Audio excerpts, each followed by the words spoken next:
غوث کا مطلب ہے مددگار، مدد کرنے والا۔ صحیح۔ حافظ صاحب اس میں کیا شک ہے، اس میں کیا مسئلہ ہے؟ ہمیں تو مسئلہ نہیں، جنہیں مسئلہ ہے وہ ویسے ہی مسئلہ ملجھے رہتا ہے، اسی لیے انہیں مسئلہ ہے۔ غوث کہتے ہیں مدد کرنے والا، اور غوث اعظم کا مطلب ہے سب سے زیادہ مدد کرنے والا، سب سے بڑی مدد کرنے والا۔ ٹھیک ہے، اور اللہ تبارک و تعالیٰ نے آپ کو غوثیت کبریٰ کے منصب پر فائز کیا، اور جو غوثیت کبریٰ کے منصب پر فائز ہوتا ہے وہ غوث اعظم بھی ہوتا ہے۔ اب بعض لوگوں کو یہاں پر یہ شائبہ جاتا ہے کون سے پیلر نہ ہونے کی وجہ سے کہ سب سے بڑی مدد کرنے والا تو اللہ ہے، اللہ، اور یہ پیران پیر دستگیر 11ویں والے پیر بڑے پیر کو یہ غوث اعظم کہتے ہیں۔ تو یاد رکھیں، جب یہ بات کلیئر ہو گئی کہ اللہ تبارک و تعالیٰ کے جو انبیاء ہیں، جو رسول ہیں، جو اولیاء ہیں، سلطان الاولیاء، ان سب کو شان اللہ نے دی، بے شک، سبحان اللہ، ان سب کی شان عطائی ہیں بے شک، اللہ کی اذن سے، اللہ کے حکم سے، اور اللہ تبارک و تعالیٰ کا جو ہے وہ سب ذاتی ہے، بے شک، سبحان اس کا حقیقی ہے، اس نے سب کو دیا، اسے کسی نے نہیں دیا۔ غوث اعظم کا مطلب سب سے بڑی مدد کرنے والا۔ تو یہ جو ہم کہتے ہیں یا امت میں بڑے بڑے اولیاء نے کہا، وہ اس لیے کہا کہ آپ اولیاء میں سب سے زیادہ جلدی اور سب سے بڑی مدد کرنے والے ہیں، سبحان اللہ، یہ مطلب ہے۔ سبحان اولیاء کے درمیان سب سے بڑا درجہ ہے۔ آپ دور کہاں جاتے ہیں؟ بانی پاکستان محمد علی جناح کو قائد اعظم کہتا ہے، تو قائد اعظم کون ہے پھر؟ واہ واہ واہ، فاروق اعظم اور صدیق اکبر اس کے مفہوم کو تو سمجھتے ہیں میں آنے والا تھا۔ جی اب بتائیں اس سے کیا مطلب؟ فاروق اعظم کون ہے پھر؟ بتائیں پھر صدیق اکبر کون ہے؟ بغداد شریف میں آپ ممبر پر واعظ فرماتے ہوئے آپ نے یہ اعلان فرمایا تھا، قدمی ہذہ علی رقبۃ کل ولی اللہ، میرا یہ قدم تمام اولیاء اللہ کی گردنوں پر ہے۔ سب سے پہلے حضرت علی بن حیتی رحمۃ اللہ علیہ سب سے پہلے خلیفہ بھی غوث پاک کے، یہی سب سے پہلے آگے بڑھے اور قدم مبارک تھام کر اپنی گردن پہ لیا تھا۔ پھر یہ دیگر اولیاء کرام نے بھی باری باری ایسا کیا۔ ان دنوں حضرت خواجہ غریب نواز معین الدین چشتی اجمیری رحمۃ اللہ علیہ خراسان کی پہاڑیوں میں عبادت فرماتے تھے، یہ بھی بیان سنتے تھے غوث پاک کا۔ انہوں نے یہ سن کر غوث پاک کے جناب میں عرض کیا، بل عینی وعلی رأسی، کہ آپ کا مبارک قدم میری گردن ہی پر کیوں بلکہ میری آنکھوں پر، میرے سر پر۔ اولیاء کرام پھلدار شاخیں ہوتی ہیں، جو شاخ پھلدار ہوتی ہے وہ جھکی رہتی ہے، جن میں پھل نہیں ہے تو اکڑتی ہے۔ ایسا بھی ہوا ہے ایک دکان نے اس کا انکار کیا تو ان کی ولایت نے سلب ہو گئی، چھین لی۔ ولی کے ایک ہمارا دوست بھی ہے، تو جس کو اللہ چاہتا ہے اس کو ولی بناتا ہے، تو اپنی محنت سے ولی نہیں بن سکتا۔ ولی کے لیے عالم ہونا بھی شرط ہے، جاہل ولی نہیں ہوتا۔ اس طرح مطلب یہ کہ میرے غوث پاک کو دنیا ولی کہتی ہے، بلکہ ولیوں کے سردار ہیں بڑے بڑے اولیاء کرام نے ان کے دنیا میں تشریف لانے سے پہلے پیشین گوئی کر دی تھی۔ آپ ہیں غوث، غوث یہ اولیاء کرام کی ایک قسم ہے، کوالٹی ہے، ان میں ایک درجہ غوث ہے۔ تو آپ جو ہے نا یہ غوث اکبر کے مقام پر فائز ہیں، قطب اکبر، غوث اعظم، تو غوث بھی ہیں، اور غوث اعظم ہے۔ تو ہے وہ غوث کہ ہر غوث ہے شہدا تیرا، بہت سارے جو غوث ہیں ان سب کے بھی آپ غوث ہیں۔ غوث الاغواث بھی آپ کا ایک لقب ہے، غوثوں کے بھی غوث۔ غوث کے ایک لفظی معنی تو فریاد رس ہے، بہرحال ولیوں کی یہ اعلیٰ قسم ہے۔ اچھا، آپ اکثر جو ہے نبی صلی اللہ علیہ وسلم کے نام کے ساتھ امام اعظم بولتے ہیں صلی اللہ علیہ وسلم، جبکہ بریلوی اور دیوبندی جو ہے امام ابو حنیفہ رحمہ اللہ کے ساتھ امام اعظم بولتے ہیں، تو آپ نبی صلی اللہ علیہ وسلم کے لیے قائد اعظم کا لفظ استعمال کیوں نہیں کرتے؟ قائد اعظم کا لفظ بھی استعمال کر سکتے ہیں، ہمیں کوئی اعتراض نہیں ہے، لیکن امام جو ہے نا یہ بیسیکلی ایک ریلیجس ٹرم ہے۔ کبھی امام حسین علیہ السلام کو کسی نے قائد حسین علیہ السلام نہیں کہا، کیونکہ قائد تو ہماری انڈیا پاکستان بنگلہ دیش کی ٹرمنالوجیز ہے نا، قائد کہتے ہیں لیڈر کو، لیکن یہ تو ایک بالکل چھوٹا سا ورڈ ہے۔ امام لفظ جو ہے یہ بہت ورسٹائل ہے، یہ قائد کے لفظ کو بھی کور کرتا ہے، مرشد کے لفظ کو بھی کور کرتا ہے، پیشوا کے لفظ کو بھی کور کرتا ہے، ہادی اور رہنما کے لفظ کو بھی کور کرتا ہے۔ یہ سارے کے سارے معنی اگر کسی عربی کے لفظ میں کور ہوتے ہیں وہ امام ہے، ٹھیک ہو گیا۔ ایکسپرٹ کسی فیلڈ کا اس کو بھی امام کہا جاتا ہے، جیسے امام بخاری کو ہم حدیث کی فیلڈ کا امام کہتے ہیں، امام حسین علیہ السلام کو ہم حق کے لیے چاہے جماعت تھوڑی ہو باطل کے خلاف ٹکرانے میں امام سمجھتے ہیں امام حسین علیہ السلام کو۔ تو ہم امام اعظم نبی صلی اللہ علیہ وآلہ وسلم کو اس لیے کہتے ہیں کہ سب سے بڑے امام وہ ہیں۔ اعظم ایک سپرلیٹو ڈگری ہے جو صرف نبی صلی اللہ علیہ وآلہ وسلم کے لیے یوز ہونی چاہیے، اور کسی کے لیے۔ اعظم کہہ دیا نا آپ نے، سب سے بڑھ کر اچھا اس کی وہ دلیل میں کہیں گے جی وہ حضرت ابوبکر کو بھی صدیق اکبر کہتے ہیں، حالانکہ سب سے بڑے تو صدیق نبی علیہ السلام ہے۔ سر یہ صدیق اکبر آپ کے علماء کہتے ہیں، حدیثوں میں صدیق اکبر نہیں آیا، صدیق کا لفظ آیا ہے۔ حضرت عثمان کے لیے، اچھا عثمان کے لیے نہیں آیا غنی اکبر، وہاں کہتے ہیں عثمان غنی، وہاں ان کا چور پکڑا جاتا ہے۔ ادھر کیوں نہیں سال لگایا ہوا عثمان غنی کبیر، جس طرح فاروق اعظم لگایا؟ فاروق اعظم تو آپ نے لگا لیا ہے، وہ تو فاروق لقب ہے صرف۔ حضرت عثمان والا آپ بھول گئے ہیں سر، اور میں نے پکڑ لیا۔ کیوں پکڑ لیا؟ کیونکہ نہ میں وہابی نہ میں بابی، میں ہوں مسلم علمی کتابی۔ تو ورنہ حضرت علی کے ساتھ کیوں نہیں ایسے آ رہا؟ علی مرتضیٰ آتا ہے، اکبر آیا کوئی لفظ لگایا ہوا ہے انہوں نے؟ اعظم لگایا ہوا ہے؟ نہیں لگایا ہوا۔ امام حنیفہ رحمہ اللہ سے ہمیں کوئی چڑ نہیں، نعوذ باللہ، ان کے مقابلے پہ نہیں ہم کر رہے۔ امام حنیفہ کا کیا مقابلہ ہے نبی علیہ السلام کے ساتھ؟ ان کا تو اپنے دور میں کئی اماموں کے ساتھ مقابلہ نہیں ہے، تو ان سے بڑے امام ان کے دور کے اندر موجود ہیں۔ امام جعفر الصادق رحمہ اللہ تعالی المتوفی 148 ہجری، جو اہل بیت میں سے ہیں، اہل سنت اہل تشیع دونوں کے ہاں امام مانے جاتے ہیں، وہ امام حنیفہ کے استاد ہیں۔ پھر امام ابو حنیفہ کے ایک دوسرے استاد ہیں امام زید بن علی بن حسین۔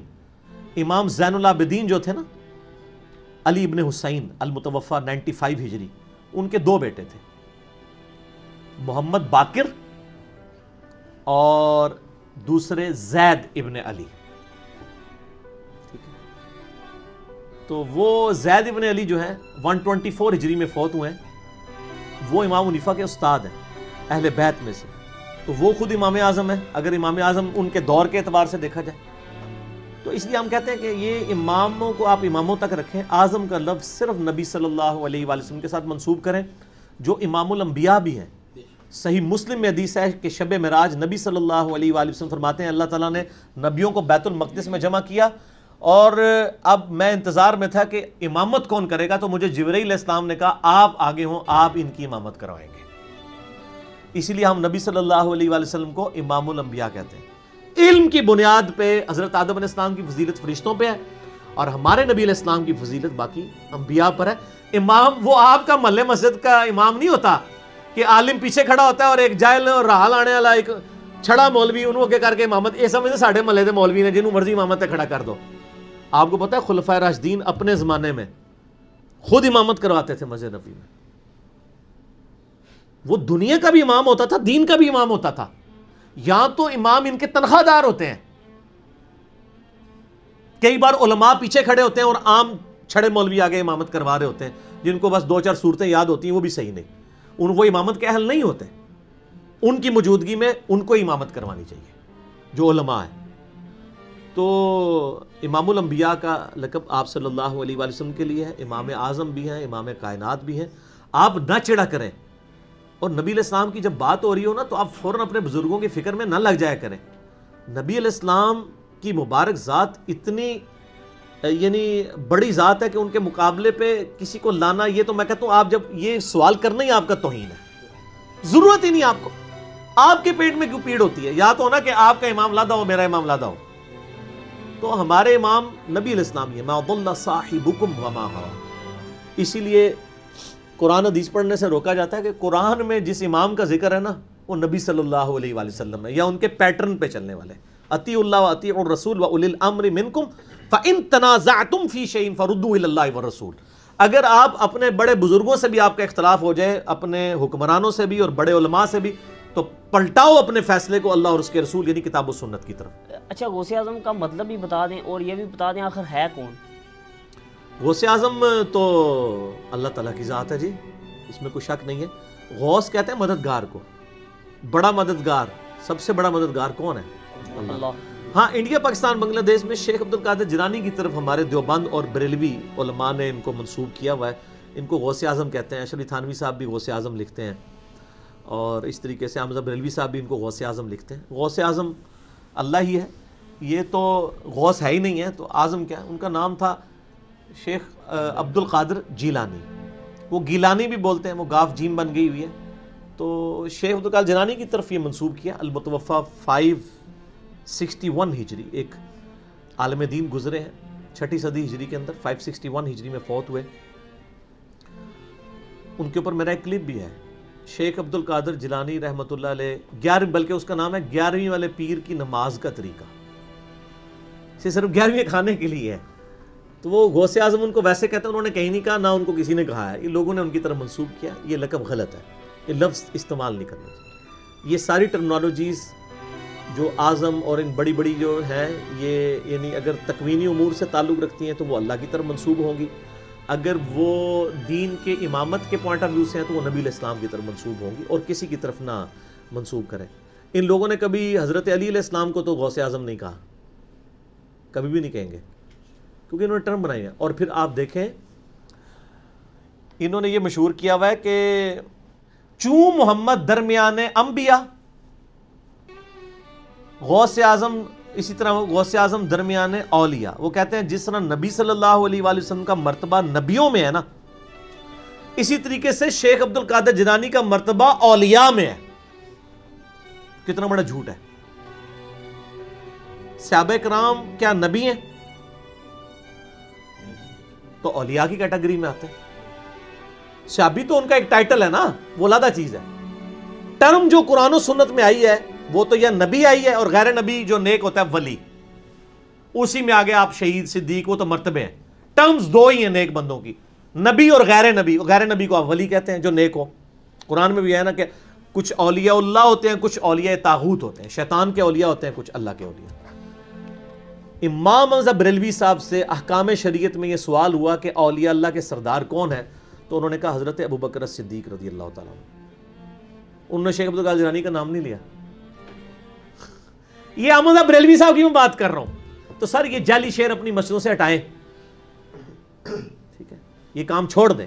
آپ لوگ اگر خلفائے راشدین تک رہتے نا تو آپ کو ہدایت بھی مل جاتی. علیکم بسنتی وسنت الخلفاء الراشدین المہدیین، ابو داؤد ترمذی نسائی ابن ماجہ. تم پر میری سنت اور میرے خلفائے راشدین کی سنت لازم ہے. تو یہ تو پھر اپنے لوگوں کے ساتھ منسوخ کیا. بزرگوں کو ہمیں کوئی دشمنی نہیں ہے. آج اگر ہم حضرت عیسیٰ علیہ السلام کے بارے میں جو لوگ غلط عقیدے ہیں بیان کرتے ہیں اور ہم کہتے ہیں حضرت عیسیٰ اللہ کے بیٹے نہیں ہیں، وہ اللہ کے بندے ہیں. قرآن میں تو یہاں تک ہے وہ روٹی کھانے کے محتاج تھے، سورہ مائدہ آیت نمبر 75 میں. تو یہ حضرت عیسیٰ کی توہین نہیں ہو رہی ہوتی، یہ بتایا جا رہا ہوتا ہے ان کو خدا نہ مانے. آپ کے بزرگوں کی ہم کوئی توہین نہیں کرتے، وہ ہمارے بھی بزرگ ہیں. ہم یہ کہتے ہیں کہ ان کو نبی نہ مانے، ان کو صحابہ کے مرتبے پہ نہ لے جائیں، ان کو جدھر ہے نا ادھر ہی رہنے دیں. اس سے نیچے بھی نہ کریں، اس سے اوپر بھی نہ کریں. آپ کے دل کی خواہشات کا تو ہم کچھ نہیں کر سکتے. تو علم کی یہ دنیا ہے، تو علم کے میدان میں جذبات کی کوئی حیثیت نہیں. سر یہ بزرگوں نے کیا کیا ہے؟ نگاہیں مارتے رہے ہیں، وہ بھی کچھ نہیں کیا نگاہیں مار کے بھی. دیکھیں نا، مار کے کام خراب کر دیا. پتہ نہیں مارتے نہیں. وہ میں ابھی وہ ایک دعوت اسلامی والوں نے کتاب چھاپی ہے کرامات غوث اعظم شیخ عبد القادر جیلانی. اس میں لکھا ہے کہ ایک مرید تھا، تو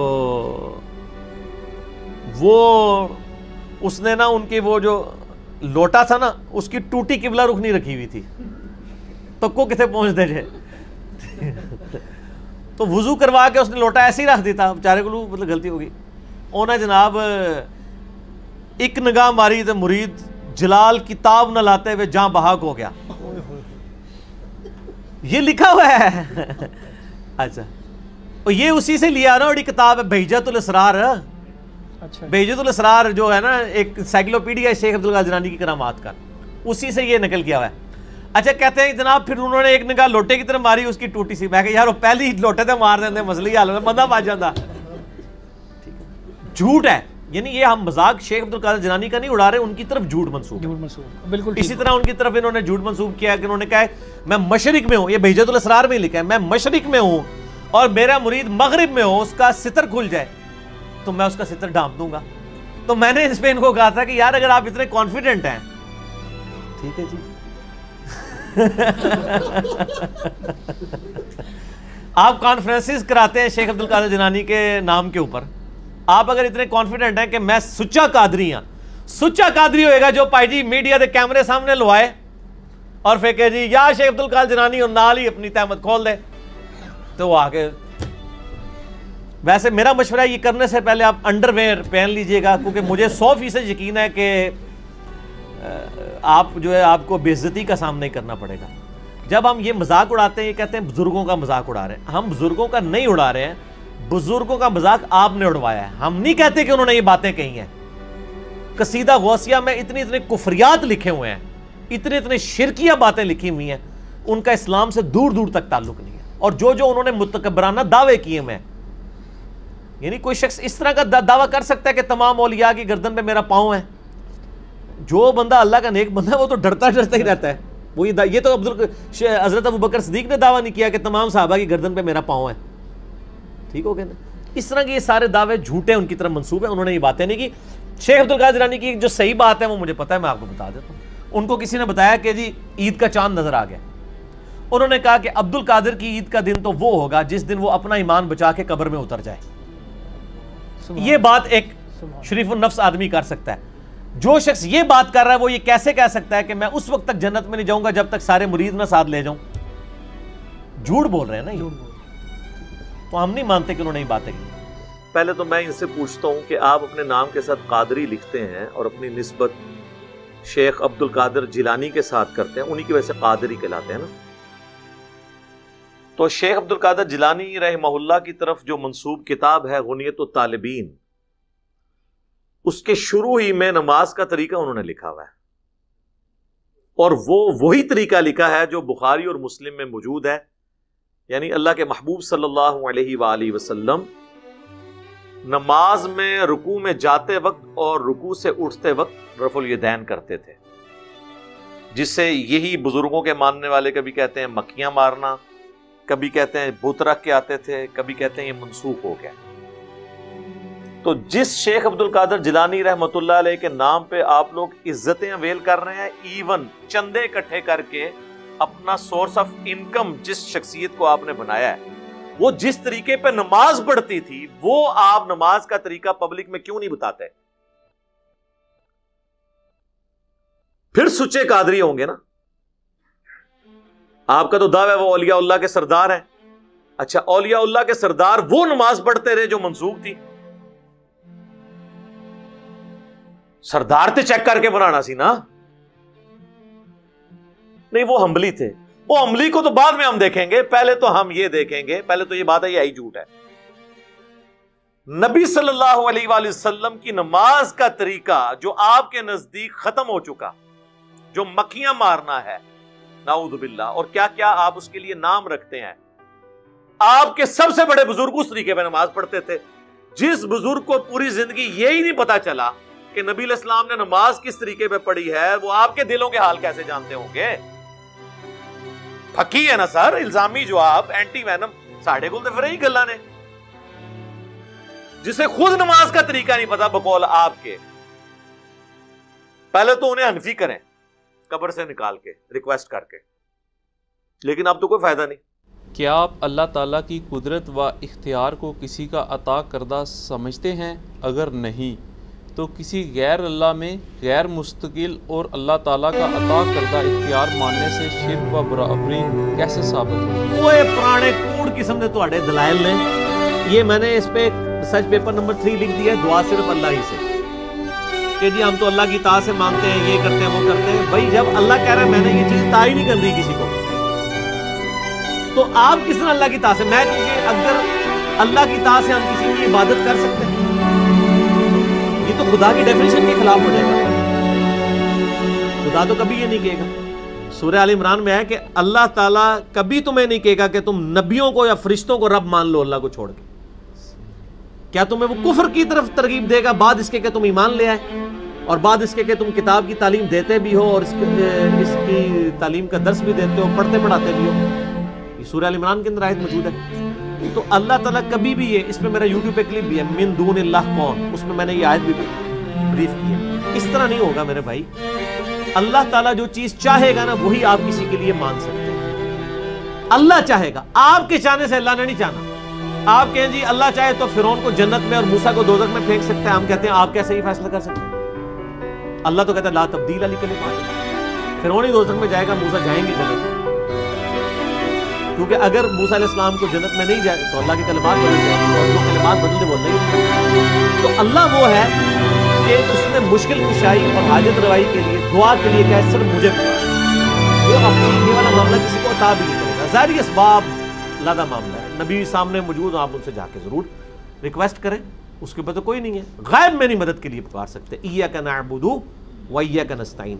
دعا صرف اللہ ہی سے. میرا ریسرچ پیپر نمبر 3 ہے، اور مسئلہ نمبر 3 ہے اہل سنت پاک .com پہ دعا صرف اللہ ہی سے، وہ آپ دیکھ لیں، میں نے سارے، اور ایک میرا یوٹیوب پہ کلپ ہے مفتی اکمل صاحب کے شیطانی دھوکے کا جواب کہ جی امی سے روٹی مانگیں گے شرک ہو جائے گا. یہ پرانے بہانے سن بھائی، انجینئر صاحب تو پہلے انہوں نے